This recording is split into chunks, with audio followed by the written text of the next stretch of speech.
90.5 FM is WUOG Athens. You might say that talking politics is Haidt Hubbock's specialty. I can't not talk politics, it's my major. And for the past year, it's also been his job. Haidt just finished a term as news director at UGA's student radio station. But while he relished the opportunity to discuss election results on air, his family was different.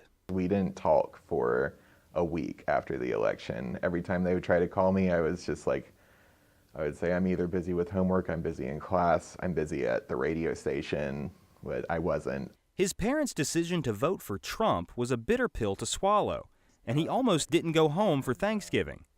Haidt is gay and sees Trump and Pence as dangerous for LGBT rights. Them voting for him has gone against my identity. There was also some tension when Malik Grace went home for Thanksgiving, where the excitement he felt regarding the election was unwelcome. Most of his family are Democrats, and until the end of high school, so was Malik.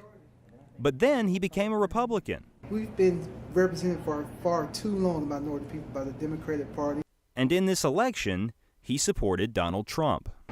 Nobody wanted to talk about that this Thanksgiving, so I brought it up, and I kind of was shunned. His hopes for Christmas? Well, I hope they hear my side of the story and not just wrote me off like I'm a nobody or like my party or my opinions don't matter to them. Haidt will also be home for Christmas, but has decided to pick up some extra shifts at work while he's there.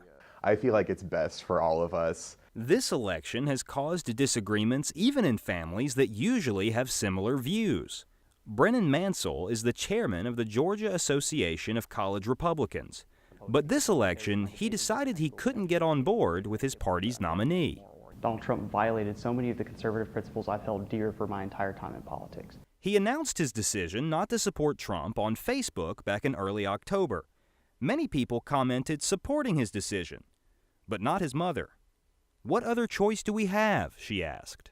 We discussed it in that one little thread, and I had basically challenged her. I would rather stand morally apart from supporting who I believe to be an immoral candidate versus immoral complicity in accepting that.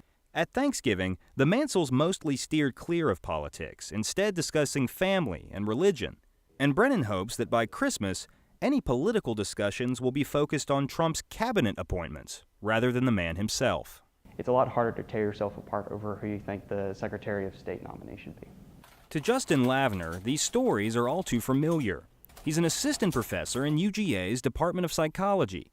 His research focuses on couple and family relationships, where he says politics can be a major stumbling block. Oftentimes people don't know how to talk about it or don't know how to talk about it very well. Lavner says it's unlikely that you'll be able to change a family member's mind, at least at first. Instead, the goal doesn't maybe have to be anything other than just to start the conversation and to start kind of learning more about where the other person is coming from. For many families, that's easier said than done. For now, these students will continue to tread lightly if politics come up over the holidays. James Thompson, Grady News Source.